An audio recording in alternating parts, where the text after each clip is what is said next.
morning. Good morning. This is your host, Dr. Terry Mason, the show, The Doctor in the House. And as usually, it's always heard right here on AM 1690 WVON. And today is our first show of the month. And the first Sunday is always dedicated to my good friend, colleagues, and people that just really care about our community. The University of Illinois Cancer Center, led by Dr. Robert Wynn. Good morning, Rob. How you doing? Good morning. Good morning. And it wouldn't be the same if the side man wasn't there. Man, listen, man, that's like talk about James Brown without Bobby Byrd. Come on. And of course, Dr. Kareem Watson. Good morning, Dr. Watson. Good morning and happy Sunday, everyone. Yeah. So I just want to take a few minutes. The other day, I did call in and speak a little bit on the show about Dr. Bell with Matt. But it looks like at least I read that the services will probably at some point be at Apostolic Church on 63rd. I think it's 63rd. I don't know if it's 63rd or if it's Horace Smith. We can check on that. So we have to find out. But I think that Carl we can't say enough about Carl. Come on. You can't say enough about Carl. Carl was a fierce academician. He first cared. Man, come on. He cared. Correction. He cared. Absolutely correct. He cared. That's right. I mean, and when I think about I've had many opportunities to meet with Carl, be with Carl. It was Carl who taught me about, because he brought Vince Folletti and David Beardsley and all these people to the Union League Club to talk about adverse childhood experiences. And in the context of what was going on socially in Chicago, Carl wrote, and I have the booklet that he wrote about violence long time ago. Yes. Long time ago he wrote about these things. And his work on childhood trauma even, Dr. Mason. Yeah. I first met Dr. Bell more than 17, 18 years ago as students here in graduate programs, and he was on a panel, and what we loved about him was that before we were talking publicly about this concept of adverse childhood experiences, he was breaking it down for us as students, telling us how to even be critical of those quote-unquote validated surveys, because the various populations that are most impacted had not been a part of the research. That was the first time as a student, a graduate student, heard anything like that coming from someone who was NIH funded, who did both the research, the teaching, but never stopped doing the advocacy. And was one of the few people that was comfortable in all them circles. You can see him in the neighborhood, in the hood, and he can break it down. You can see him with the creme de la creme of the academics and can break it down.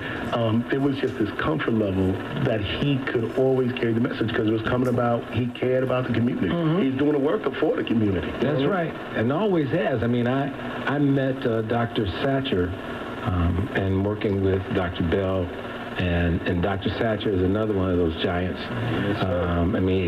Just an amazing sort of guy.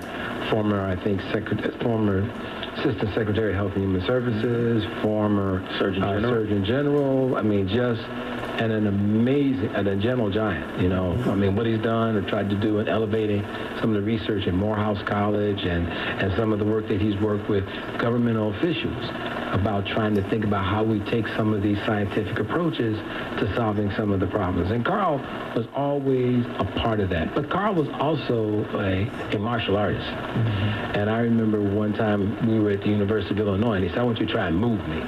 And he struck one of his poses, and a good mover.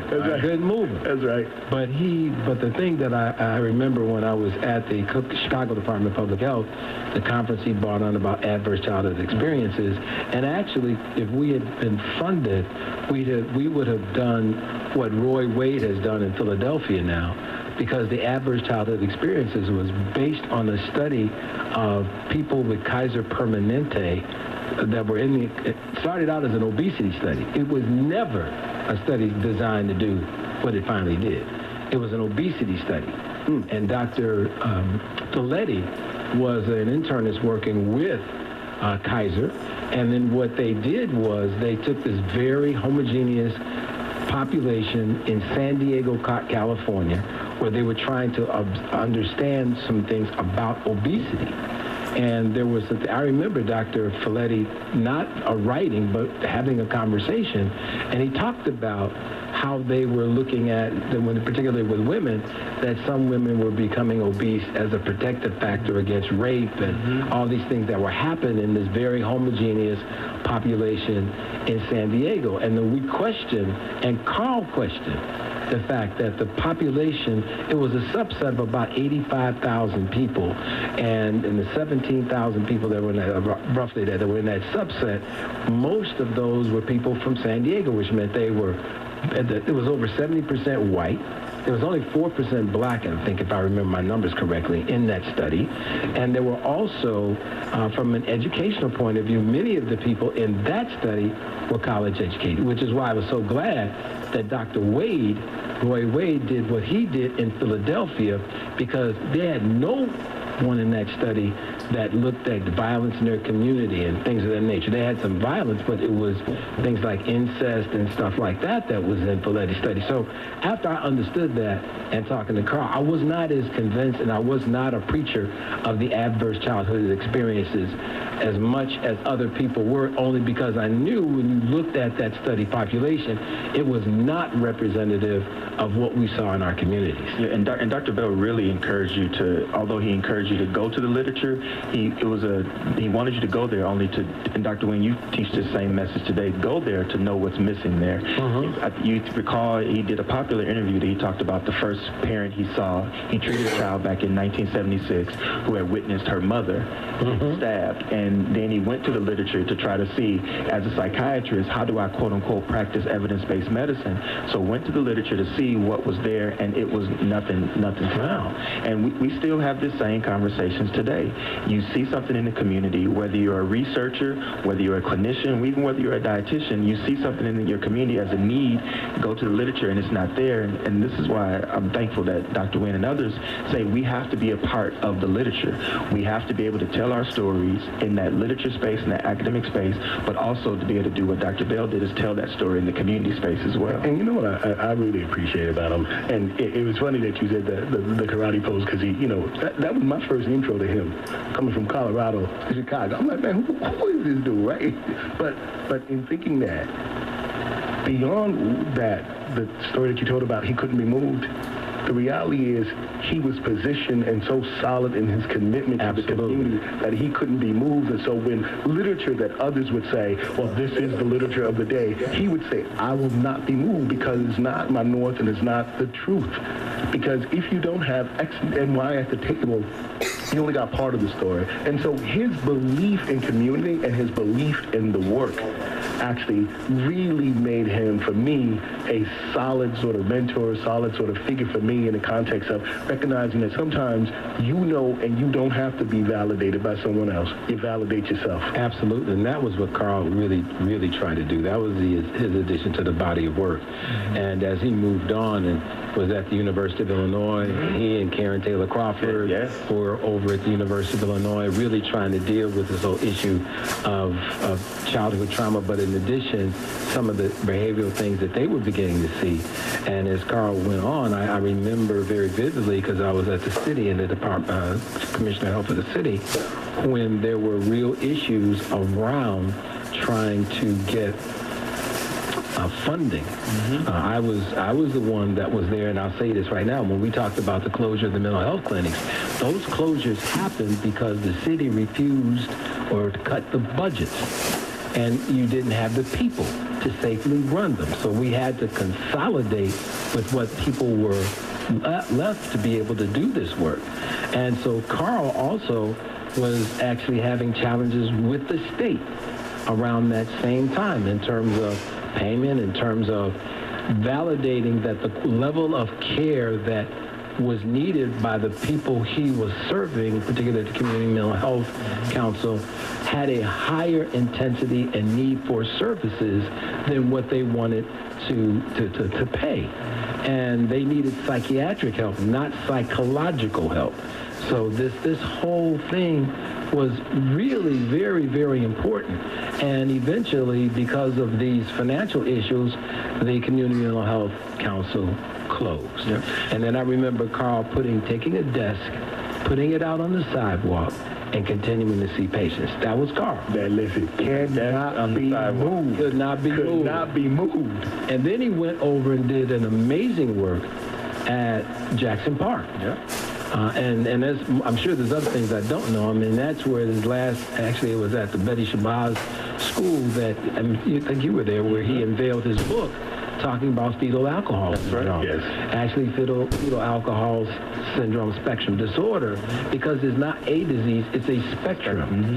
And Carl was the first one that I know of that really began to point out that this was an issue, because he said, Terry, I am seeing all these people over at Jackson Park, and I believe they have fetal alcohol syndrome spectrum disorder.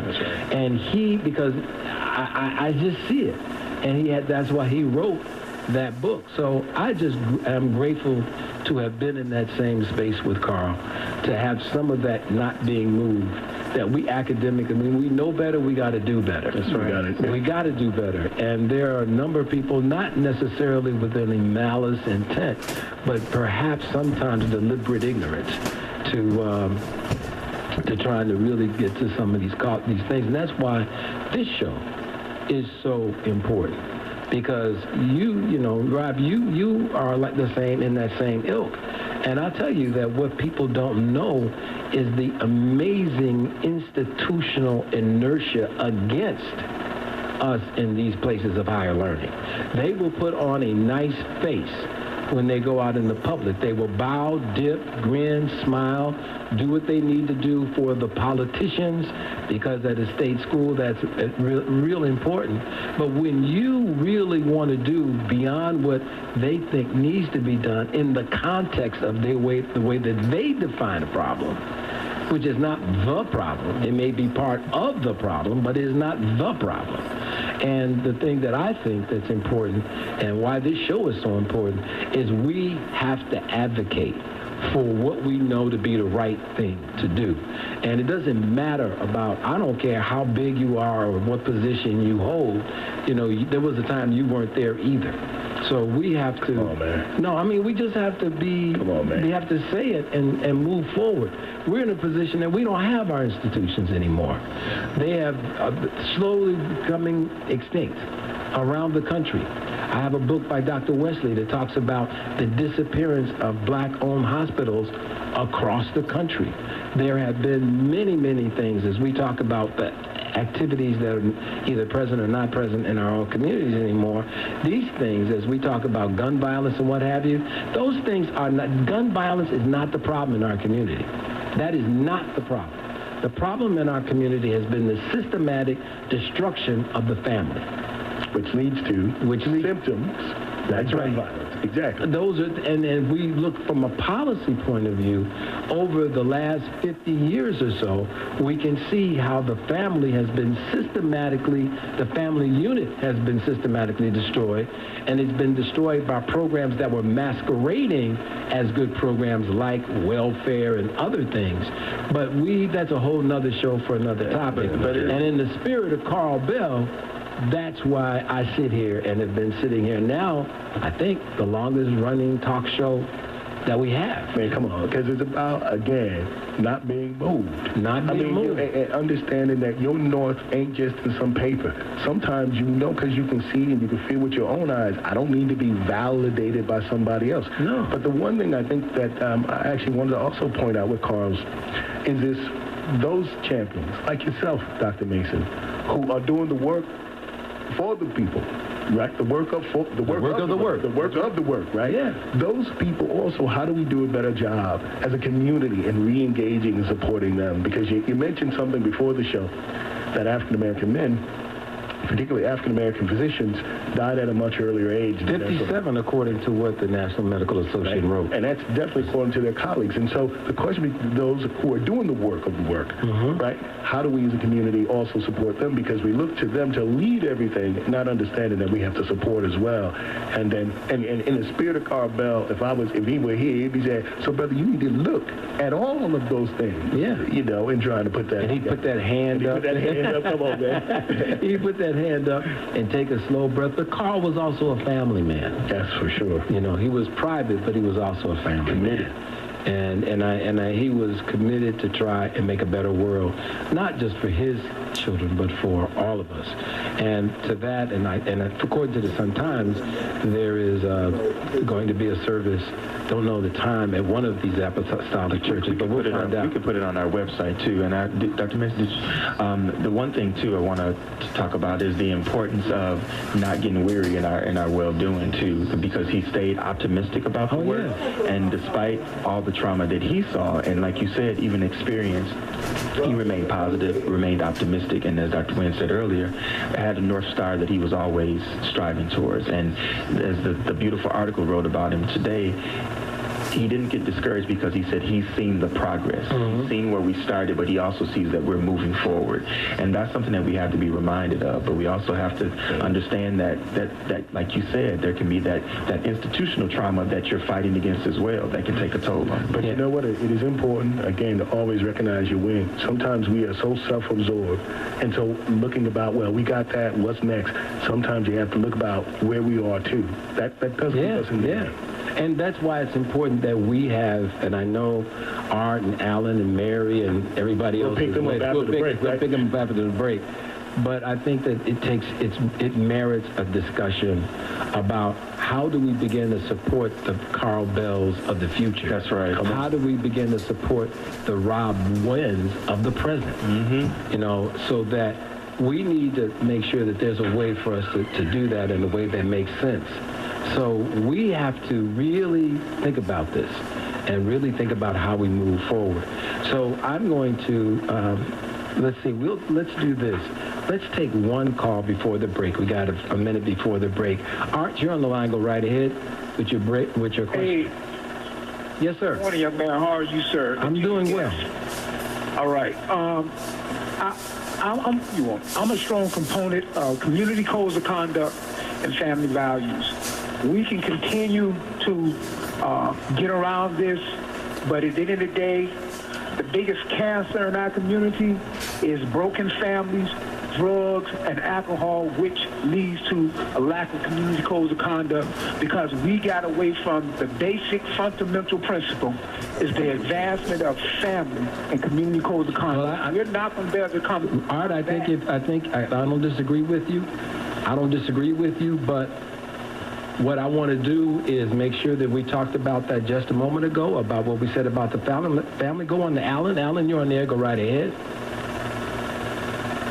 No, I make a lot of sense. You know why? I'm a